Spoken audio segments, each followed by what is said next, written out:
Welcome to another week of Inside Access, your inside look at Minot State athletics. I'm with head coach Stu Melby, he's the coach of the cross country team here. Coach, you had one meet already this year, and you said you're pretty happy with your team's performance so far. What are some positive things that you saw? Teamwork. People worked really well together. Warming up, during the race, encouragement. People stuck kind of with the race plan that we had. Everybody came away from the meet with a good attitude, positive attitude, because they knew what we were working on. And we probably could have done better if we raced it a little differently, but this first time out, plus it was shorter distances than what we're doing. I just wanted them to focus on the second half of the races, so we were a little conservative our first half.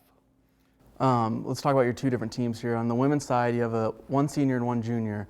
How much do you depend on their leadership, whether it's during practice, their attitudes going forward, or during a race even, leading your team? Oh, a great deal. You always, because the older people, hopefully they've been around for a few years and know things, and they're also highly motivated as they're winding down their career to be successful. And Allie Windish and Sam Heather are doing a great job of leading the women and also carrying it over to the guys' side. Our two teams work really close together, and they kind of help each other out. On the men's side, you only have one returner with Joel Cartwright, and then you have 5 new runners for you. How difficult is it to manage those 5 new kids? You got 5 new personalities that you haven't been used to. How is it dealing with that? It's a little different. But I think it's the type of people, because they're all working out really well together, and the new people are excited and willing to work with the older people and get advice from the older people, and they really have good attitudes. So it hasn't been that much different or that bad. The only thing is different is they all have come in with a different level of background or mileage under their belt. So some may be going a little less, others are getting right in there and doing it more, and running with Joel and that. So it just depends. You have the Roy Griak Invitational, am I saying that right? Yep. At Minnesota. It's your second meet of the year, and it's coming up on September 26th. It's a pretty big meet, and not a lot of people might not know what it's like. How would you explain to some people that have never seen a meet that big, kind of the atmosphere and what it's like for your runners? Well, it's huge. It's the Griaks. It's the 30th year for it this year. It's one of the largest combined collegiate high school meets in the country. About the biggest in the Midwest here.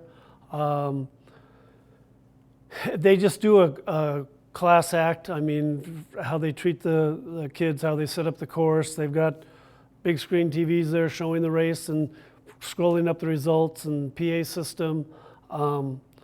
There's 6 college races split into divisions, D3, D2, D1, and then there's 4 high school races. So it goes pretty much, starts at like 9 o'clock in the morning, 9:15 in the morning. I think it ends at about 2:30 in the afternoon with those 8 races. So people get exposed to a lot of different things, different competition, different levels. At least collegiately, we all run the same course.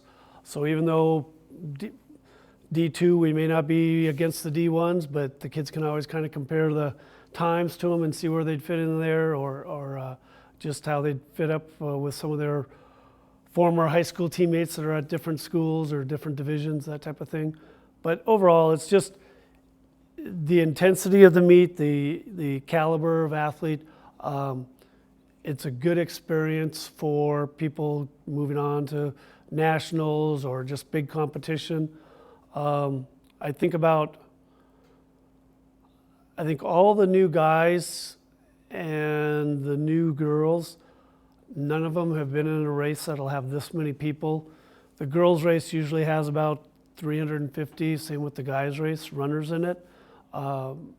Every race has a lot of runners in it like that. So just that whole dynamic, how fast it'll go out, the number of people, you're always kind of there where people around you or people to pass, that type of thing, or to stay ahead of.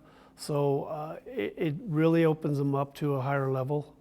Kind of talk about, there's so many racers in this event compared to some other events. What is that? How do you strategically run different? How do you prepare your team mentally for those kind of challenges? You know, last week at Moorhead, our focus was to be conservative the first half and really work the second half and just feel confident in finishing stronger. And this week we still want that, but this week it's definitely, we're going to start out faster, and it'll start out, if you compare it, the intensity that this race will start out will be, for the overall race, will be about 5 times faster than it was last week. And last week it started out fast too. But so the kids are going to be exposed to it right off the bat. Motivation-wise, people have talked about the hills on the course, the different things. My focus, or my thing will be with them, is getting out there and competing. Everybody counts in terms of no matter what this color is, because you may not be able to tell that that's a NIC school right there in front of you. So it could be someplace, you know, somebody from the West Coast, East Coast, South, or whatever. But you just want to take them down and get out there and compete. Cross country is definitely more of a team, and it's more of a placing matters than time, because the distances can vary, the conditions can vary. You know, last week it was flat as a pancake. It was grass, but it was pretty rutted up. It was at night. The footing was a little, you know, different. This week it's hilly. It's also a longer race. The golf course is pretty well established, so it can be, you know, a little bit softer. But if they get any rain, like sometimes we have in years past, it's been really soft. So that runs slower. So people always want to try to get a fast time or get a good time, but you could get your PR time and be last in the race. You could get not a very good time and be 10th in the race. So, you know, it's all a matter of getting the bodies and getting them behind you. You have your conference meet coming up in November, so it's a little bit October. It's a little bit of ways. What are some goals that you need to see from your team? What are some milestones that you think they need to reach before then, or some things that you need to see from them to make sure that they're ready for that event? Well, one thing is this weekend with GRIAC, because our conference race is on meet is at GRIAC. So we'll use the exact same course. It just won't have all the other races around it. It won't have all the bells and whistles of the PA and the video boards and that type of thing. But every meet we want to learn so we know the best way to race come conference. This weekend we'll have a lot of conference schools there, so we'll be able to see kind of maybe where people are, where we are, what's going on. But the biggest thing is getting familiar with the course, getting understanding what it feels like when you're pushing at a certain pace or going up this hill. So that'll carry over a month later for conference. All right, Coach. Well, thanks for coming on the show. I appreciate it. And we'll be right back with volleyball player Taylor Butters.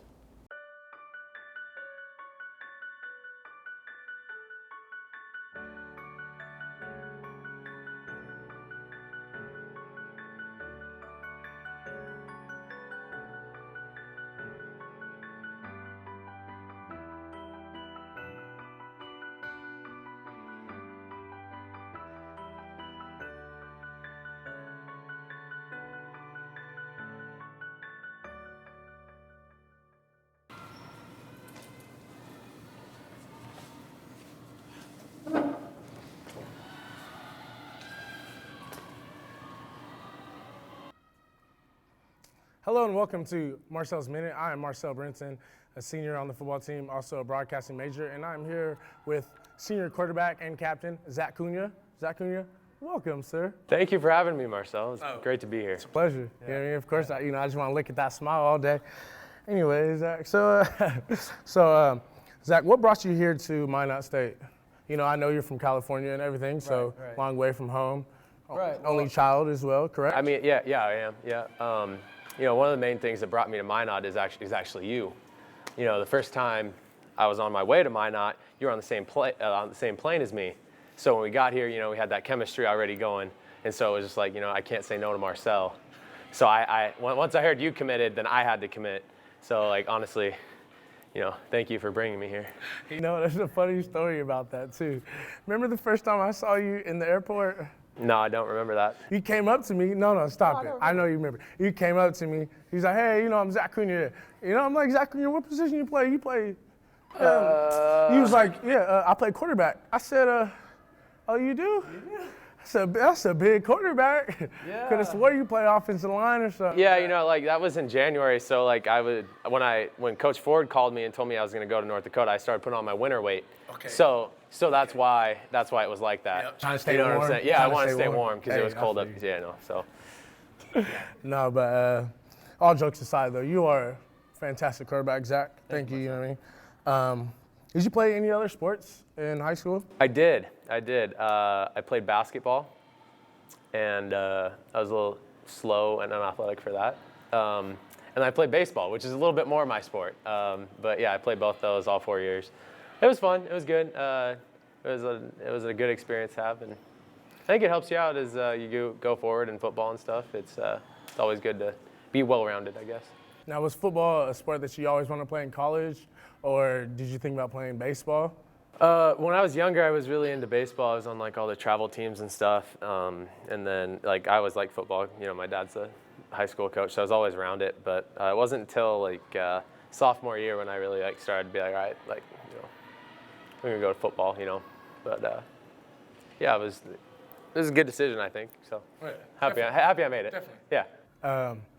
Now, so you think if your dad wasn't a coach in high school, you think you wouldn't be around football that much, or you think you wouldn't have like the same drive? I don't know.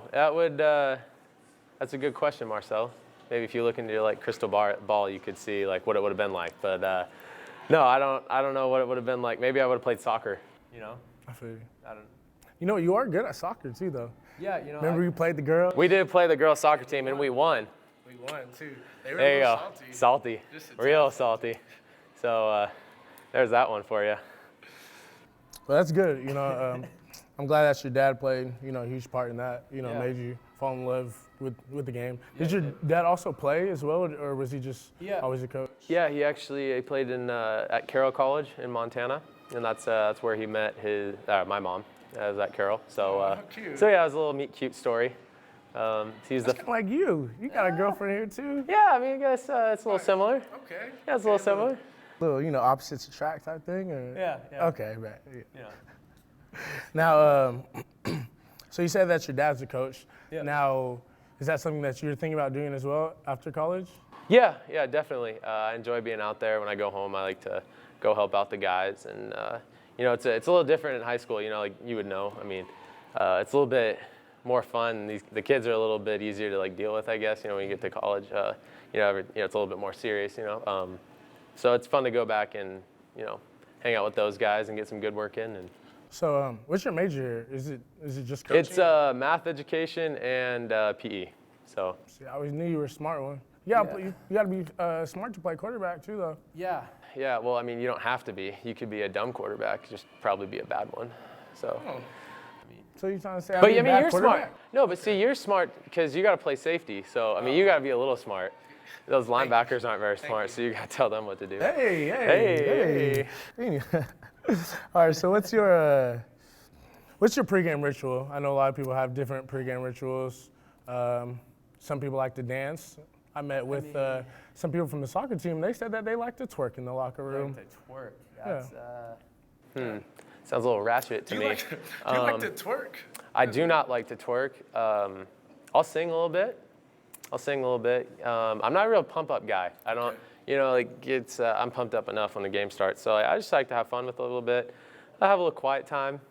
Maybe a little ukulele. Like smooth, mellow music before the game. Ed Sheeran.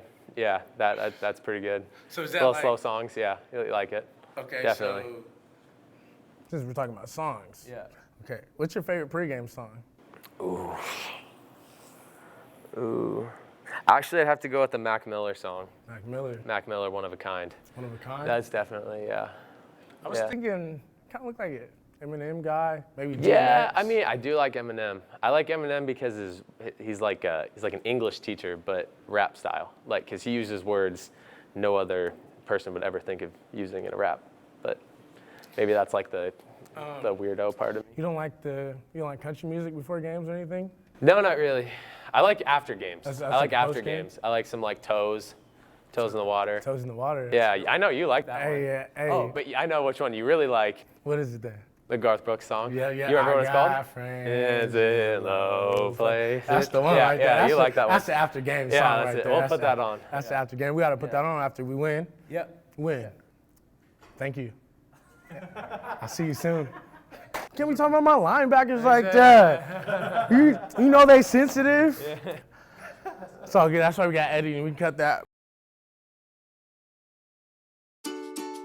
At IRET Properties, we make finding a comfortable apartment in the perfect location easy. With apartments in Minot and Williston, great amenities, and superb staff, we're certain you will find a home with us. Schedule a tour today by calling 837-RENT or visit iretapartments.com to view photos and floor plans. IRET Properties. This is home. Welcome back to Inside Access. I'm with volleyball player Taylor Butters. Taylor, you guys are a couple games into the season so far. New coach Ben Cassetta. What's his coaching style like in practice and games? How are you guys kind of rallying around the way he teaches you guys? Coach Ben is very different from our last coach. In practice, he's all about great team attitude and energy. He always wants us so energetic and cheering, and that's really good because it transfers to the games. In games, he's not all about yelling and screaming and in your face, and he's very volleyball IQ. He wants us thinking, and he wants us thinking about the next play and rallying together as a team. It seems like your team's kind of split in the middle between upperclassmen and lowerclassmen. You kind of got 4 players upperclassmen, 4 players lowerclassmen. How's that dynamic with your team, especially the 2 true freshmen that are coming in? How are you guys kind of picking them up on certain things? It's definitely difficult coming into our conference as a freshman. Personally, the game is completely different in high school. It's so much faster. The girls are so much bigger. So we're helping our freshmen kind of get integrated into that. As for upperclassmen, Shaughnessy and I are actually juniors, but it's our last year in school. So we kind of tie it all together. It's good. We have the great leadership with Tara and Mal, and they definitely help pick up the freshmen, pick up the underclassmen. They help them out all around in the game. Having their intelligence with all their athletic ability, being here 4 years, it absolutely helps set an example for all the younger kids to look up to and aspire to be. So this season, you've seen a lot of increased playing time compared to your previous 2 seasons. What's that like for you, getting more time on the court, kind of being more of a focal point on the offense, getting involved in things more? It's crazy. I kind of got thrown into it, and I absolutely love it. I love it. But I'm still learning. You know, I'm on the court, and situations come up, and I still have to learn for myself. Being a senior, being an upperclassman, that's kind of tough. But having Mallory to look up to, having other great pin hitters who know what they're doing, I get a great example by them. And so it's definitely been tough. I've never been a leader up here, but so it's been hard to step up into that role, but challenging, but it's been really, really nice. Your first meet was up in Alaska, and I don't know if you guys heard about this, but your live stream, the announcers were kind of a little bit goofy, and you had a pretty big kill on one play, and one of the announcers just goes, "That's some outside justice from Taylor Butters." So we've kind of given you the nickname Outside Justice around the office. What's kind of your reaction to that nickname? Oh, crazy. I've never had that much attention, I guess, but no, I love it. Mallory and I heard that they were calling us Batman and Robin. Yep, the dynamic duo. Yeah, and so we were loving that. We were gonna buy shirts, but we just thought it was funny. But no, I just think it's funny. So to go along with your nickname, I actually came up with, I think, a pretty good script. I think like you'd be a pretty good TV show called Outside Justice. So would you want to maybe read that script with us? Yeah, All right. I'll read it. So our cameraman here is going to play. He's going to do our scene takes, and he's going to play the chief, the police chief. So we fade in. A black car pulls up to a home that is bordered with caution tape and surrounded by police. Detective Butters, aka Outside Justice, steps out of her vehicle with her partner, Detective Inward. It's pronounced Einward. Oh, Detective Einward? Einward, Okay. yep, yeah. The chief greets both detectives while eating a donut. Chief, hey guys, looks like we have a classic case of homicide. I'll see about that. You mean you're actually going to go into a crime scene today? Look, Chief, I already told you, I never go inside. That's why I have a partner. Yeah, I guess I'm just here to relay messages. I didn't mean it that way. I know what you meant. Listen, you two, I don't know what's going on between you, but you can figure it out later. We have a crime to solve. All right, I'll go in and let you know what I see. Detective Inward enters the house. Einward. as Chief and Detective Butters remain outside. What can you see?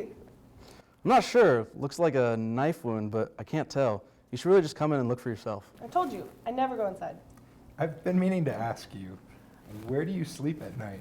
And why are you allowed to ride inside of a car but not into a house? Don't poke holes, Chief. You won't like what leaks out. The chief grabs another donut and looks through the hole at Detective Butters. I don't know. Sometimes holes are good. I mean, donut holes. Yeah, Chief, I got it. And don't you think it's weird your partner's name is Inward? It's Einward. Hey, I think I found something. It looks like some kind of knife. It's covered in some sort of dark red substance. That's our murder weapon, I know it. You can't even see it. How are you always so certain? Because, Einward, you're inside. Sometimes you have to be outside to know what's really going on. That doesn't even make any sense. Detective Butters takes off her sunglasses that she's been wearing the entire time, but we forgot to mention before. It doesn't have to make sense. It just has to be justice. Outside justice.